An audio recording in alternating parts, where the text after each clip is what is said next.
Magandang tanghali, madam people! Let us welcome our contestant from the province of Palawan, Nurse Darwin. Masayang tanghali po sa inyo lahat. Nurse Darwin, ready ka na bang sagutin ang iyong katanungan? Yes po, always ready po. Kung ready ka na, please press the buzzer. Bago tayo magsimula, Nurse Darwin, alamin lang namin kung ilang taon ka na. Well, 20 years na po akong nurse sa iba't ibang hospital. Nakapag-duty na po ako sa US, Canada, Australia, Germany, Japan, China. At kung titignan niyo po yung pangalan ko, napakarami pong kakabit na to, napakahaba.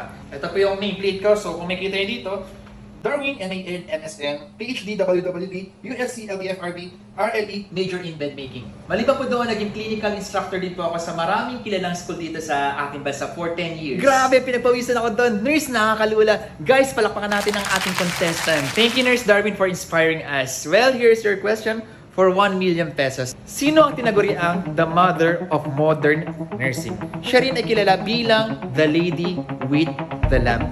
Your timer starts now. Nurse Even. Nurse Even is wrong. The correct answer is, alam po ng audience natin, Florence Nightingale. Oo nga pala. Naniniwala ko, Nurse, na alam mo talaga ang tamang sagot. Maybe may ilang factor lang na naka-apekto kaya medyo nalito kayo. Still, congratulations po sa inyo and continue inspiring people po.